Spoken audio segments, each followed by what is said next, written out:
Okay, part two. Where I left off, I was just starting to talk about male circumcision among the Maasai in Kenya. Maasai have different rules for men depending on how old they are. You start out as a boy and you end up as a man, but there's this really nice stage in between where you're a warrior. And in order to go from being a boy to a warrior, and I say it's nice because if I could reincarnate, I would probably enjoy being a Maasai man who's a warrior. You are a kid. You go through a circumcision process, which is definitely an initiation rite, type of rite of passage, and you have to show that you're very brave. The Maasai use cattle as a form of currency. The more cattle you have, the richer you are.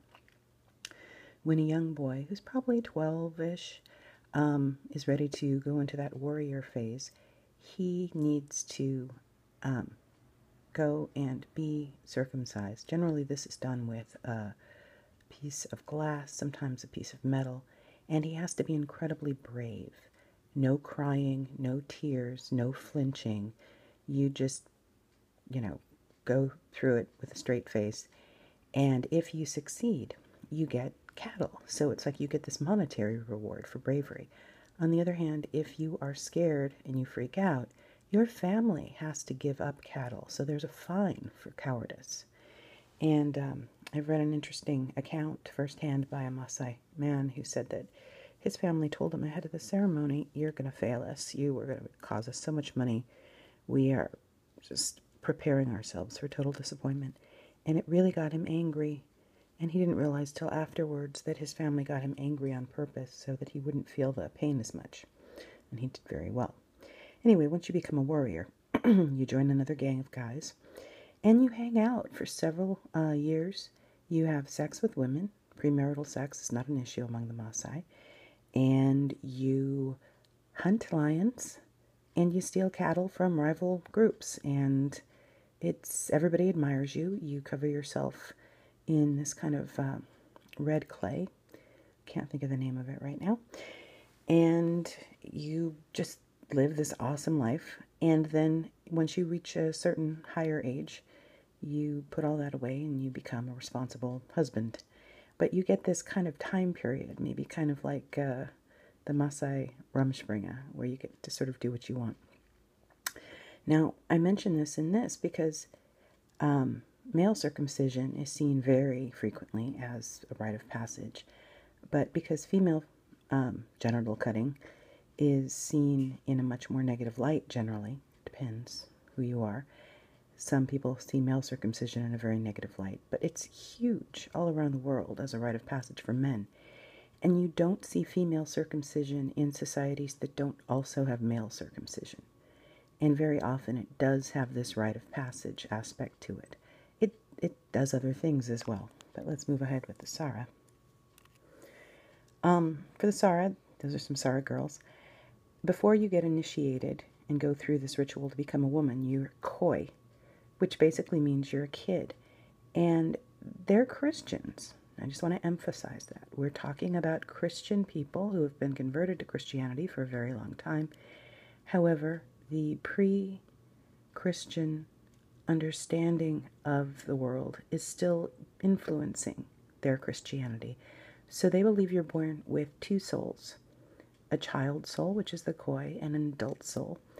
And in order to become a full adult, you have to kill off that child soul. And so the girls go through this ritual, and afterwards they need to have some kind of a marker to indicate that they're now women. And obviously they would look different in terms of their genitalia, but that's not something you can really see. So they do scarring, ritual scarring on the faces of the girls, and the scarring indicates things like how brave they were, for instance. So if you're a young man and you're looking for a wife, you can look at a girl's face and tell whether she's a child or an adult based on the scarring. That's not the best picture over there, where their faces are obscured, but trust me. Once again, echoing the Orokaiva kids that we talked about, the initiation takes these girls away from their village. So there's that separation we were talking about. They enter this liminal state. They learn about their society's culture. They learn about the music and different skills they need to have, and probably, wifely stuff.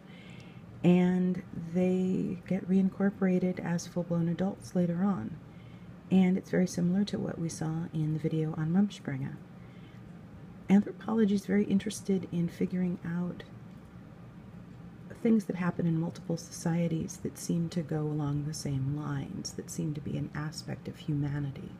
And this idea of somehow taking kids who are pre-adult and having them go through something very unusual and different before they can reemerge as adults is something that we see in a lot of societies. Death ritual, or not death ritual, sorry, death symbolism. You can see that in the Amish video. They talked about how they were, doomed to hell if they died during this time period, and there's a lot of fear about that. For the Sara, the death emphasis is actually your koi soul dying, so there's a real death involved. All right. So during the actual circumcision, and there's going to be some language here. I usually do this in class, so it's a little weird to be in a video. The clitoris is cut by a ritual expert, a kode, and the girls obviously are not going to find this pleasant, so they're held down so that they can't fight it. Obviously, you don't want somebody struggling when you've got a cutting instrument down there. But some of the girls are extremely brave, and they'll hold still and they'll be very, stoic, kind of like the Maasai boys are supposed to be. And if they do a really good job, they'll be marked with kaolin, which is kind of a clay. And then they will return to their village, and the scars and the kaolin mark them as brave girls, and they get a lot of positive feedback from that. Excuse me. Ack. And so very often when there is a change in status, there are physical markers. So if you are a girl who's one of the Sara, you'll get facial scars. If you're married, if you join church, as they say, among the Amish, you get new kind of clothing.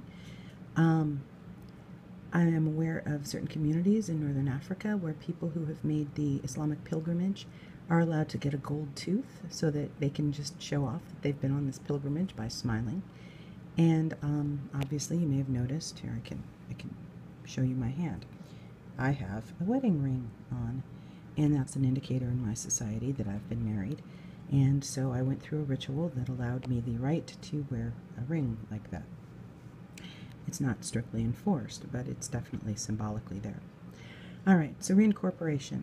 Your koi soul has been killed off. You have your Ndo name now, which is your Re-Indo, and often this new name is very good. It tells people how brave you were. I guess if you weren't brave, it might not be that exciting. And you go home, and hey, you're a woman now, and you've gone through this difficult event, but you survived it, and now you've earned your right to be a woman. And it's a lot of fun. There can be health problems. Now there are different forms of female genital cutting. What the Sara practice is Sunna circumcision. That's down here. This is the cutting of the hood of the clitoris, which is the equivalent of the foreskin on a male penis. And so it's like almost the identical surgery to a male circumcision. So there can be bleeding. On the other hand, there are more intense forms of female genital cutting. One of them is intermediate circumcision, which is excision. This is done in societies where the clitoris is seen as a little penis, which it is from a physiological perspective in a lot of ways. Actually, the penis is more like a big clitoris, but anyway. And you have the need to remove the male aspects of the female genitalia. And then in those societies, the foreskin on the male is seen as very feminine. So essentially, circumcision is sort of cleaning up the genitalia, making female genitalia more feminine, making masculine genitalia more masculine. And then the most dramatic form, and the one you hear about a lot, is infibulation, also known as pharaonic circumcision. This is excision followed by the sewing together of the labia, the lips of the female genitalia so that the vaginal opening is closed, except for a very small opening, sort of the size of a grain of rice, ideally. And this opening is supposed to be enough to allow urine and menstrual fluids to pass through. When a woman gives birth, it will be cut open and then re-sewn. And this small size is supposed to do a couple things. And from a functionalist perspective, it works really well. First of all, it's supposed to be a guarantee that the woman is a virgin before she gets married. So this seal that's put into place is very clearly there. If a woman has sex, things are moved around, they look different. It's a little bit like, this is an awful analogy, but I'll use it. You know, when you buy aspirin, it's got that safety seal. You take the cap off and that seal is down, and if that wasn't there, you probably wouldn't take that aspirin if somebody had already opened it, because it could be tampered with. In patrilineal societies, where your family membership is based on who your father is, which is very common in parts of Northern Africa and the Middle East, a child is born that's not part of the mother's family, it's part of the father's family.